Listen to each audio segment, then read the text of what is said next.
Sometimes the most ordinary places hide the most extraordinary stories. In a small coastal diner where the smell of grilled onions mingles with salt air, where navy uniforms are as common as coffee stains on the counter, a quiet old man flips burgers with hands that once held much more than spatulas. The young sailors who laugh at his slow movements and weathered appearance have no idea they're mocking a living legend whose name is whispered with reverence in military circles around the world. They see only a forgotten relic serving them cheap food, unaware that the man behind the grill carries secrets that could fill history books and scars that tell stories of heroism beyond their wildest imagination. What happens when past and present collide in the most unexpected way will change everything these young warriors thought they knew about courage, respect, and the true meaning of service. The morning sun cast long shadows across the parking lot of Murphy's Diner as Frank Castellano arrived for another day of work. At 73, his movements were deliberate rather than quick, each step measured and purposeful. The faded blue work shirt hung loosely on his frame, and his weathered hands showed the calluses of decades spent working with them. To anyone watching, he looked like countless other senior citizens trying to make ends meet with a part-time job. Frank had been working at the diner for 3 years now, ever since his wife Martha passed away, and the silence in their small apartment became too much to bear. The job paid minimum wage, but it wasn't about the money. It was about having somewhere to go, something to do, people to serve. It kept his hands busy and his mind from wandering too far into the past. Murphy's Diner sat just 2 miles from the naval base, making it a popular spot for sailors on leave or those grabbing a quick meal before reporting for duty. The walls were covered with nautical memorabilia, faded photographs of ships, and thank you notes from military personnel who had passed through over the years. Frank had chosen to work there not by accident, but because being around the military, even in this small way, felt like home. The owner, Tommy Murphy, was a good man who had served in the Navy himself during the Gulf War. He had hired Frank without hesitation, grateful to have someone reliable who showed up on time and worked without complaint. Tommy noticed that Frank had a way with the military customers that went beyond simple service. There was a respect in how he spoke to them, an understanding that seemed to run deeper than civilian appreciation for their service. Frank's routine was simple and unchanging. He arrived at 5:30 each morning, an hour before opening, and spent the time preparing for the day. He cleaned the grill with meticulous care, organized the prep station with military precision, and made sure every condiment bottle was filled and properly labeled. When the first customers arrived at 6:30, everything was perfect. The breakfast rush was always busy, but Frank handled it with calm efficiency. He worked the grill while Sarah, a college student, handled the front counter and tables. The rhythm of cooking became meditative for him. The sizzle of bacon, the flip of pancakes, the assembly of sandwiches, it all required focus and timing, skills that came naturally to him even in this unexpected setting. Most customers barely noticed him. He was just the old guy cooking their food, invisible in the way that service workers often become to those they serve. Frank preferred it that way. He had spent enough of his life being noticed, being watched, being responsible for decisions that affected the lives of others. Now he could simply cook and serve and go home to his quiet apartment without the weight of command on his shoulders. But the young sailors were different. They noticed him, though not in the way he might have hoped. To them, he represented everything they were trying to avoid becoming: old, forgotten, reduced to flipping burgers for pocket change. They saw him as a cautionary tale, a reminder of what happened to men who didn't plan for their future. "Look at that old-timer," one of them had said just the week before, loud enough for Frank to hear. "Bet he's working here because he didn't save a dime during his working years. Probably never had a real career, just jumped from job to job his whole life." The comment stung, not because it was cruel, but because of how wrong it was. Frank had served his country for 32 years, rising through the ranks to positions that carried enormous responsibility. He had savings, a pension, and enough financial security to live comfortably without working. He was here by choice, not necessity. But he said nothing. He never said anything when they made their comments. He simply continued cooking, serving their food with the same professional courtesy he showed every customer. There was no point in correcting their assumptions. They would believe what they chose to believe, just as people always had. The irony wasn't lost on him. These young sailors, so proud of their service and their future prospects, had no idea they were being served by someone who had walked paths they could barely imagine. Someone who had made decisions under pressure that had saved lives and changed the course of military operations. Someone whose name was known by generals and admirals around the world, even if they had never heard it. Frank had learned long ago that true strength didn't require recognition or acknowledgement from others.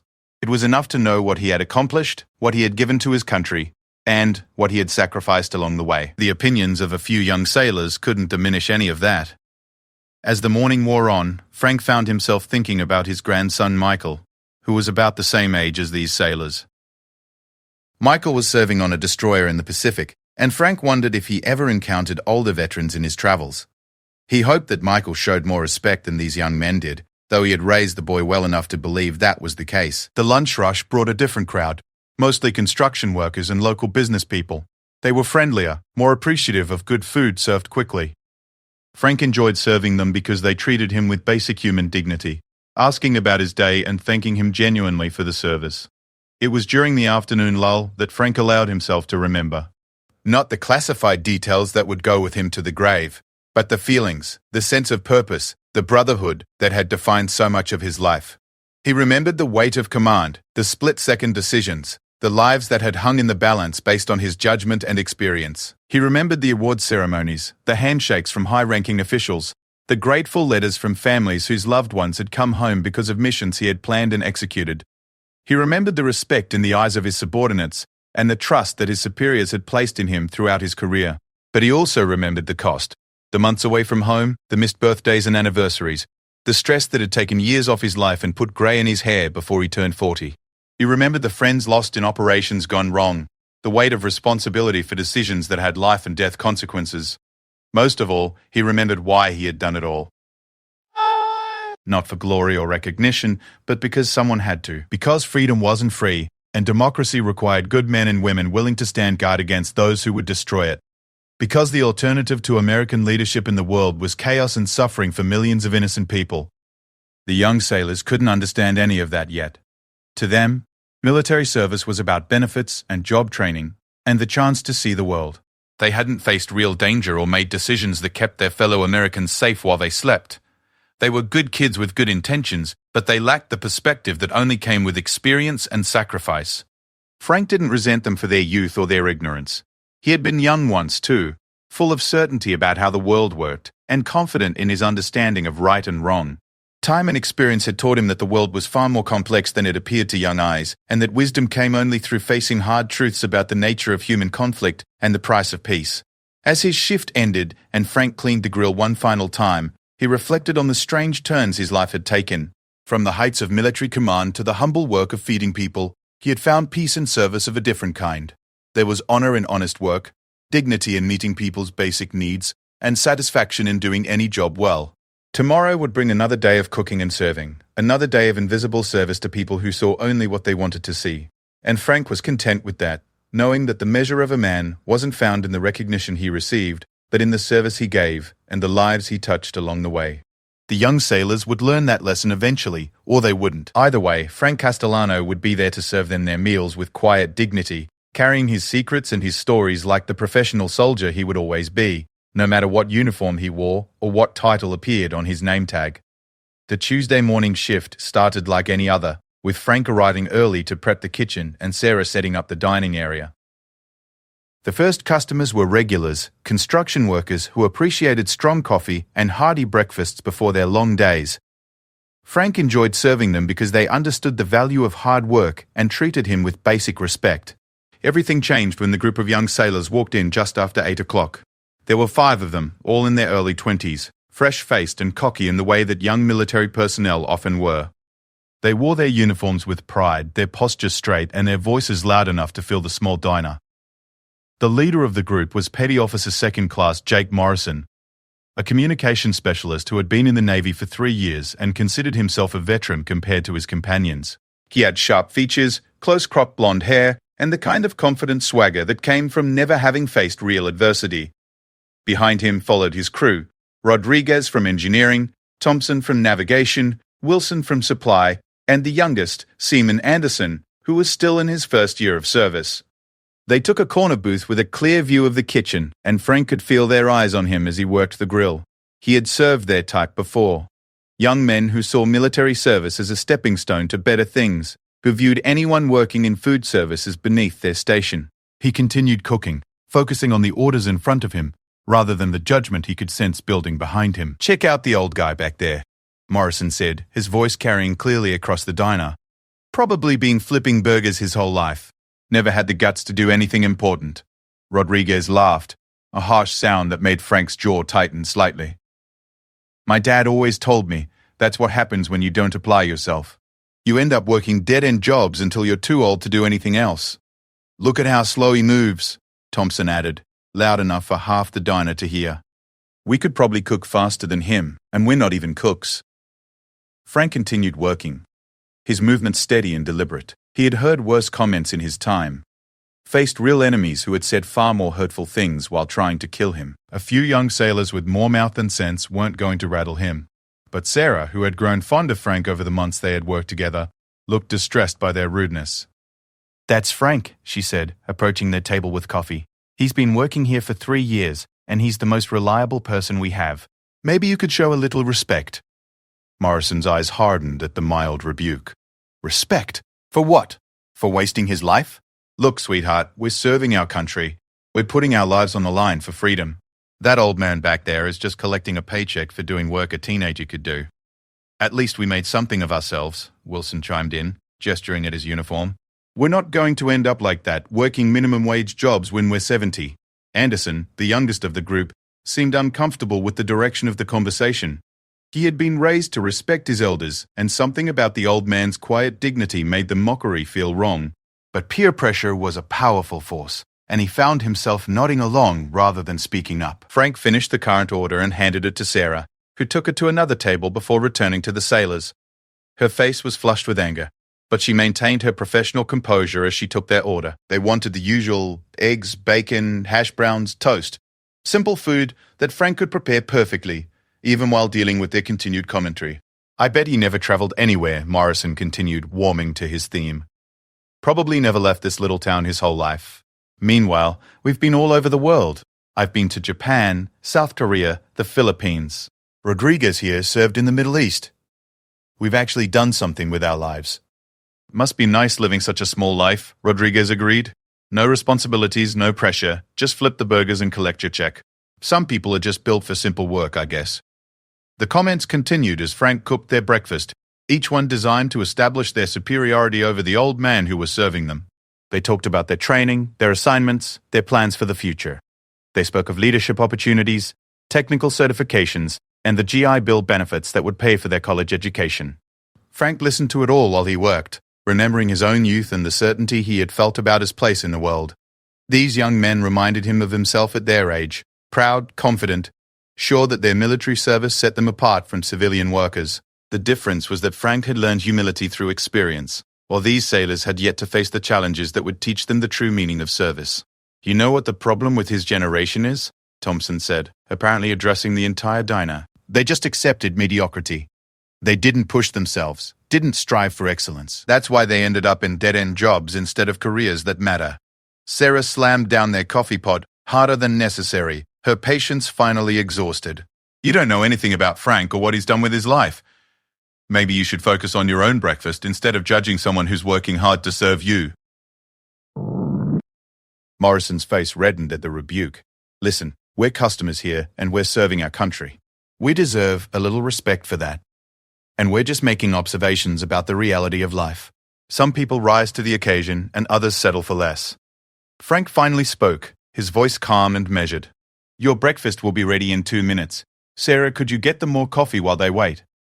The simple statement, delivered without emotion or defensiveness, seemed to deflate some of the sailors' hostility. There was something about Frank's tone that suggested depths they hadn't expected, a quiet authority that made them uncomfortable. But Morrison was too committed to his performance to back down now. See? That's all he's got to say. 2 minutes for breakfast. No opinions, no personality, just doing his simple job. That's the difference between us and him. We think big, we act big, we make a difference in the world. Frank plated their food with the same careful attention he gave every order. The eggs were cooked perfectly, the bacon crisp but not burnt, the hash browns golden brown and seasoned just right. He added fresh parsley as a garnish, a small touch that showed professional pride in his work. Sarah took the plates to their table, her movements sharp with suppressed anger. Wow, look at that, Wilson said mockingly. He even added the little green stuff. Trying to make minimum wage cooking look fancy. That's cute. The sailors ate their breakfast while continuing their commentary, though it became somewhat more subdued as they focused on the food. Despite their mockery, they had to admit it was well prepared. The flavors were perfect, the portions generous, and everything was cooked exactly as ordered. Frank might be old and slow in their opinion, but he knew how to cook. As they ate, other customers began to filter in for the morning rush. Frank served them all with the same quiet efficiency, never showing any sign that the sailors' comments had affected him. He smiled at the regulars, thanked new customers for their business, and maintained the professional demeanor that had served him well throughout his career. But the sailors weren't finished. Morrison, emboldened by what he perceived as Frank's weakness in not responding to their taunts, decided to escalate the situation. He had always been the type to push boundaries, to test how far he could go before someone pushed back. In his experience, people like Frank, old, tired, working class, would take any amount of abuse rather than risk their jobs. "Hey, old man," Morrison called out loudly. "You ever regret not making something more of your life? Ever wonder what you could have accomplished if you'd had some ambition?" Frank paused in his work, his spatula hovering over the grill. For the first time since the sailors had arrived, he felt a flicker of real anger.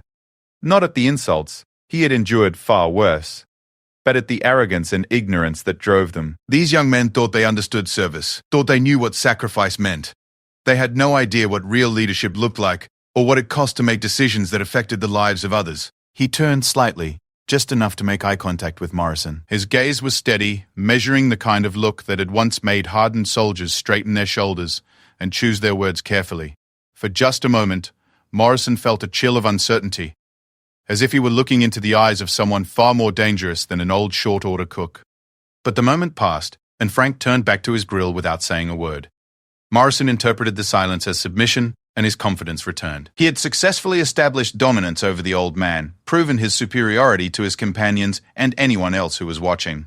What Morrison didn't know was that Frank Castellano had faced down enemy commanders who would have reduced the young sailor to tears with a single glance. He had stared into the faces of men who killed without conscience and never flinched.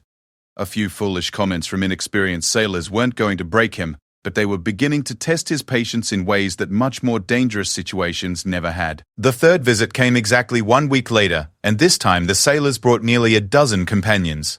Word had spread throughout their unit about the entertainment available at Murphy's Diner, and what had started as casual mockery had evolved into something approaching a sport. Morrison had turned Frank into a running joke among his peers, a symbol of everything they were determined not to become. Frank arrived that morning to find Sarah already upset, having spotted the large group of sailors gathering in the parking lot. "They're back," she said, her voice tight with anxiety, "and they brought friends this time. Tommy's not going to be in until this afternoon. His physical therapy runs long on Fridays." Frank nodded calmly and began his usual prep work, but inside he felt a weariness that had nothing to do with physical fatigue. He had hoped that the sailors would grow bored with their game and find other entertainment, but clearly they were committed to their harassment campaign. The situation was escalating beyond simple rudeness into something that felt almost organized. The sailors entered like an occupying force, taking over nearly half the dining area, and making it clear through their volume and behavior that they considered the diner their territory for the duration of their visit.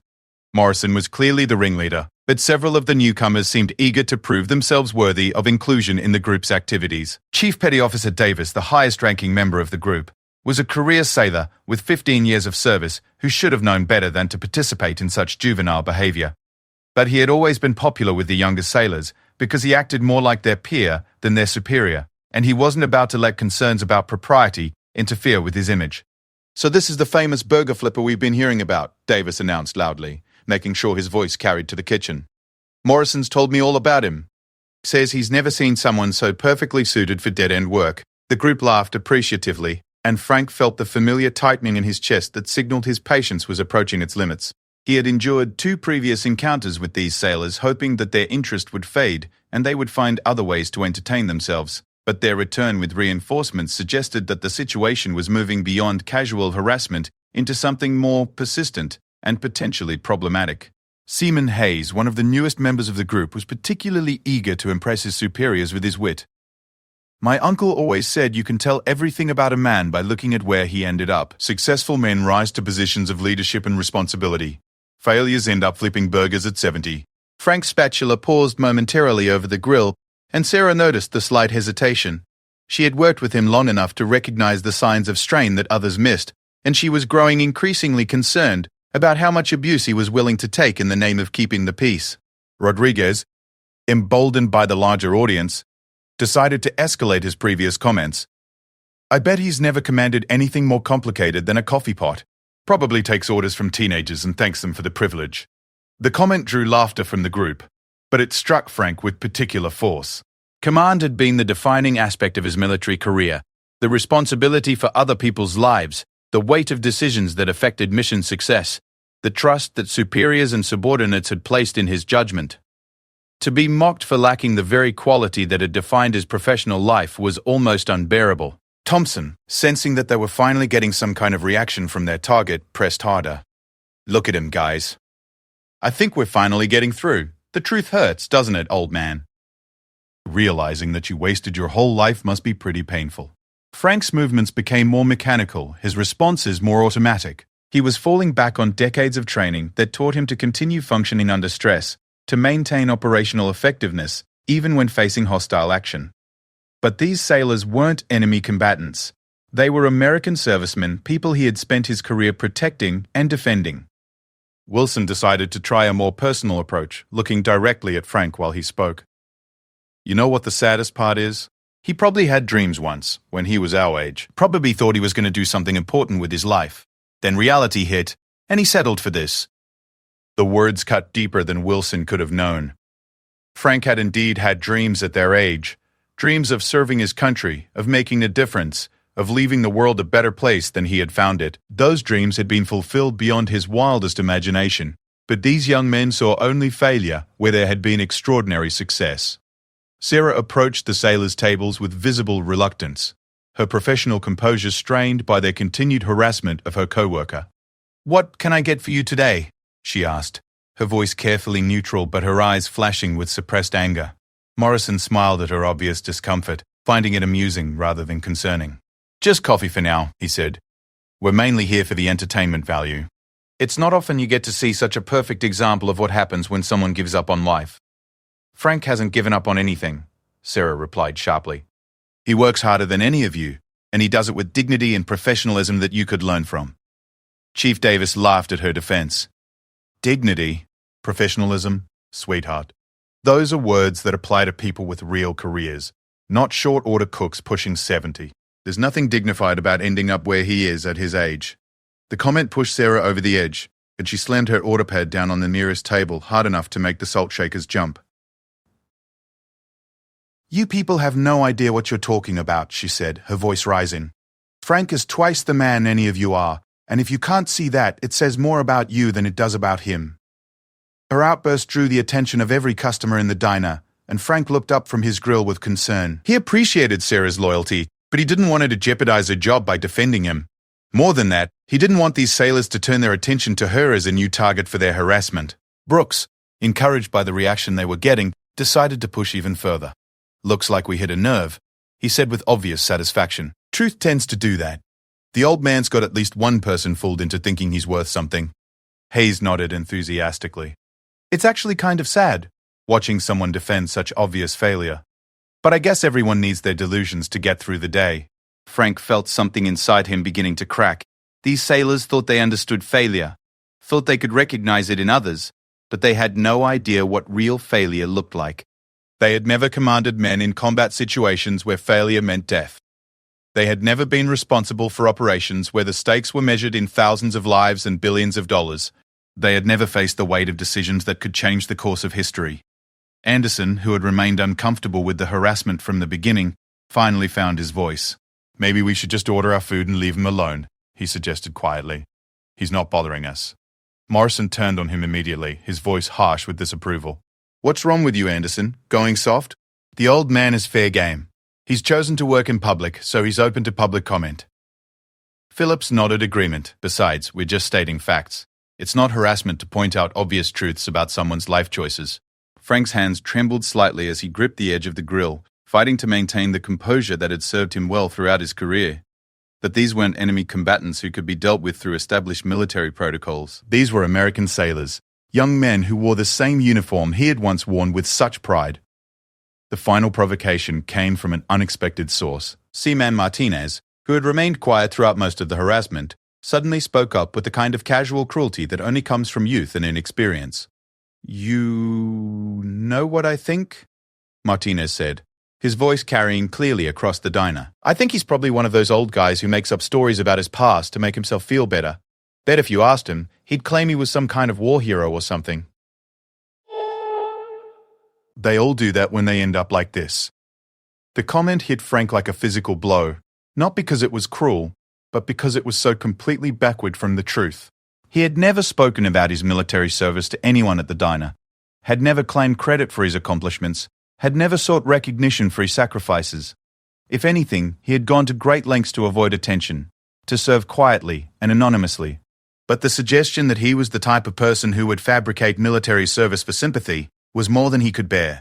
It struck at the core of everything he believed about honor, integrity, and the sacred trust between those who served and those they protected. These sailors were accusing him of stolen valor, while simultaneously mocking the very concept of valor itself. Frank's spatula clattered to the floor as his hands began to shake with barely controlled rage. 45 years of military discipline warred with a growing need to set the record straight, to educate these ignorant young men about the reality of service and sacrifice. The careful control he had maintained for 3 weeks was finally beginning to crack under the weight of their accumulated insults and assumptions. Sarah saw the change immediately and moved toward the kitchen, recognizing that Frank was approaching some kind of breaking point. "Frank," she said quietly, "maybe you should take a break. Go outside for some air." But Frank shook his head, straightening his shoulders in a gesture that anyone with military experience would have recognized as a man coming to attention. The movement was subtle but unmistakable, a physical manifestation of decades of training and discipline reasserting itself under pressure. Morrison noticed the change too, though he interpreted it differently. "Look at that," he said with obvious satisfaction. "I think we're finally getting to him." The old man starting to crack. What Morrison didn't realize was that Frank wasn't cracking, he was preparing. The quiet, anonymous short-order cook was beginning to remember who he really was and what he was truly capable of when pushed beyond his limits. Frank Castellano stood perfectly still behind the grill, his hands steady now despite the storm raging inside him. The mockery and assumptions had reached a crescendo that he could no longer ignore, not because his ego was wounded, but because these young sailors had crossed a line that attacked the very foundation of military honor. Their suggestion that he might be fabricating military service was an accusation that demanded a response. The diner had grown quiet except for the continued chatter from the sailors' corner, where Morrison was holding court about the entertainment value of watching an old man finally face reality about his wasted life. Other customers sensed the tension but couldn't identify its source, though several had grown visibly uncomfortable with the sailors' behavior. Frank removed his apron with deliberate precision, folding it carefully and placing it on the prep counter. The movement was economical and purposeful, the kind of gesture that preceded important announcements in military settings. Sarah watched with growing concern, recognizing that something significant was about to happen, but unsure what form it would take. "Sarah," Frank said quietly, his voice carrying a tone of authority that she had never heard before, "please turn off the grill. I need to have a conversation with our customers." There was something in his bearing now that was completely different from the quiet, anonymous cook she had known for 3 years. His shoulders were straight, his chin raised, his entire posture transformed, from that of a service worker to something that commanded immediate attention. The change was so dramatic that several customers turned to look at him without understanding why. Frank walked around the prep counter and into the dining area, moving with the measured pace of someone accustomed to addressing subordinates. The sailors were so absorbed in their entertainment that they didn't notice his approach until he was standing directly beside their tables, his presence impossible to ignore. "Gentlemen," Frank said, and the word carried weight that made every sailor in the group straighten involuntarily. "I believe we need to have a discussion about military service, leadership, and respect." Morrison looked up with surprise and growing irritation. "What's this about, old man? You finally ready to admit that we've been right about your situation? Ready to apologize for wasting everyone's time with your pathetic existence?" Frank's eyes met Morrison's with an intensity that made the young sailor suddenly uncomfortable.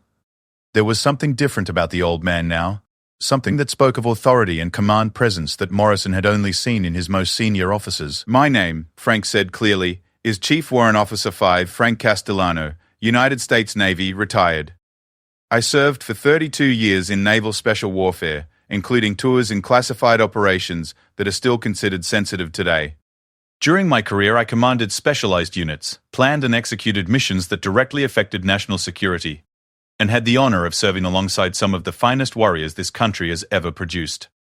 The silence that followed his words was deafening. Every sailor in the group stared at him with expressions ranging from shock to disbelief to growing mortification. Chief Petty Officer Davis, the senior man present, felt his stomach drop as the implications of Frank's revelation began to sink in. For the past 3 weeks, Frank continued, his voice carrying the kind of quiet authority that made generals listen carefully, you have been entertaining yourselves by mocking what you assumed was a failed civilian who ended up in food service because he lacked ambition or ability. You have been incorrect in every assumption you made about me, my service, and my accomplishments. Rodriguez found his voice first, though it came out as barely more than a whisper.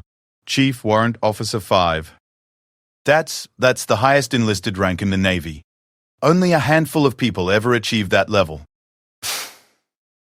Frank nodded slightly. I was one of those people. The rank comes with responsibility for training the next generation of special warfare operators, for maintaining the standards that keep our military units effective, and for preserving the traditions that make naval service meaningful. I take those responsibilities seriously, even in retirement. Hayes, who had been particularly cruel in his comments about Frank's supposed lack of leadership experience, looked like he might be physically sick. Sir, we didn't know. We thought you thought I was just a civilian, Frank said, his voice carrying disappointment rather than anger. Someone beneath your notice. Someone whose feelings didn't matter because he hadn't earned the right to your respect through military service. You assumed that anyone working in food service must be there because they failed at everything else they attempted. Morrison, who had been the ringleader throughout the harassment campaign, was struggling to process what he was hearing. But why didn't you tell us? Why didn't you say anything when we said those things? Frank's expression softened slightly, though his posture remained that of a senior military leader addressing subordinates. Because, Petty Officer Morrison, true leadership isn't about demanding respect through rank or intimidation. It's about earning respect through actions and character. It's about serving others without requiring recognition or thanks. He gestured toward the kitchen, where he had spent the morning preparing their meals with the same attention to detail he had once applied to military operations. I work here not because I failed at other endeavors, but because I choose to continue serving people in whatever capacity I can. Service is service, whether it's protecting freedom around the world or preparing meals for working people who need affordable food. Chief Davis finally found his voice, though his face was red with embarrassment. Chief Castellano, sir, please accept our apologies. We had no idea about your background or your service record. Our behavior was completely inappropriate. Frank studied the senior petty officer with the same analytical gaze he had once used to evaluate subordinates and enemies alike. Chief Davis, your apology is noted, but I'm more concerned about what this incident reveals about the attitudes and values of the sailors under your leadership. These men represent the United States Navy in everything they do, including how they treat civilian workers they encounter. The weight of his words settled over the group like a heavy blanket. Every sailor present understood that their behavior reflected not just on themselves personally, but on their unit, their service branch, and their country. They had been taught these principles in basic training, but had forgotten them in their eagerness to feel superior to someone they perceived as beneath their station. Thompson, who had made several particularly cruel comments about Frank's supposed lack of accomplishment, spoke up hesitantly. Sir, how do we make this right? We said some terrible things. Frank considered the question carefully before responding. You make it right by learning from this experience and never repeating it. You remember that the uniform you wear represents something bigger than your personal ego or your need to feel superior to others. You treat every person you encounter with the respect that human dignity deserves, regardless of their job or social status. Anderson, the younger sailor who had been uncomfortable with the harassment from the beginning, raised his hand tentatively. Sir, can I ask, what kind of operations did you serve in? If you're allowed to talk about them, I mean. Frank's expression grew thoughtful. I can't discuss the classified details, Seaman Anderson, but I can tell you that I had the privilege of serving in operations that directly protected American interests and American lives. I worked with units that most people have never heard of, performing missions that will never appear in history books but were essential to maintaining global stability. He paused, looking around the group with eyes that held memories of things they couldn't imagine. I commanded men in situations where failure meant death, not just for us, but for innocent civilians who were counting on our success. I made decisions under pressure that affected the outcome of international conflicts. I carried responsibilities that kept me awake at night, wondering if I had done everything possible to bring my people home safely. The sailors listened in absolute silence, beginning to understand the magnitude of their mistake. They had mocked a man whose service record represented everything they aspired to achieve, whose accomplishments dwarfed their own limited experience. Brooks, who had made comments about Frank lacking confidence and leadership qualities, spoke quietly. "Sir, why aren't you working somewhere that recognizes your background? You could probably have any job you wanted with credentials like yours." Frank's smile was sad but understanding. "Because, Petty Officer Brooks, at my age and stage of life, recognition isn't what drives me anymore. I've had all the recognition a man could want. I've been decorated by presidents, thanked by foreign leaders, and honored by my peers. What I want now is simply to continue serving in whatever way I can, to stay connected to the military community I love, and to earn my keep through honest work." Martinez, who had accused Frank of making up military stories to compensate for his failures, couldn't meet his eyes. "Sir, I said some really awful things about stolen valor." "I'm so sorry. I should have known better." Frank's expression grew stern at the mention of stolen valor. That accusation, Seaman Martinez, was perhaps the most hurtful thing anyone said. Stolen valor is an insult to every man and woman who has worn the uniform with honor. It's a betrayal of the sacrifices made by those who served authentically. To suggest that I would fabricate military services, to suggest that I would dishonor everything I believe in. The young sailor looked stricken. "I didn't think about it that way, sir. I was just trying to be funny, trying to fit in with the group. And therein lies an important lesson," Frank replied. "Following the crowd without thinking about the consequences of your actions is not leadership. Real leadership sometimes means standing up to your peers when they're wrong, even if it makes you unpopular. Real leadership means treating others with dignity, even when no one is watching." Hayes raised his hand tentatively. "Sir, is there anything we can do to make amends?" "We've been coming here for weeks, treating you terribly, and you've been serving us with professionalism the whole time. That's incredible discipline. Remember that every person you encounter has a story, has struggles and triumphs that you know nothing about. Remember that service comes in many forms, and that honest work deserves respect, regardless of the uniform someone wears or doesn't wear." He looked around the group one final time, his gaze lingering on each young face. "You're all good sailors with promising careers ahead of you. But talent and training are not enough to make great military leaders. Character, humility, and respect for others are what separate good sailors from great ones. Use this experience to become better men and better representatives of the service you've sworn to uphold." Chief Davis stood up and came to attention, a gesture that was followed immediately by every other sailor in the group. "Chief Warrant Officer Castellano, it has been an honor to meet you, sir. We will not forget the lesson you've taught us today." Frank returned their salute with the crisp precision of a career military man, and for a moment the diner felt like a formal military setting rather than a casual restaurant. The transformation was complete. The quiet short-order cook had revealed himself to be exactly what these young sailors aspired to become, a warrior with decades of distinguished service who had chosen to continue serving in the most humble way possible.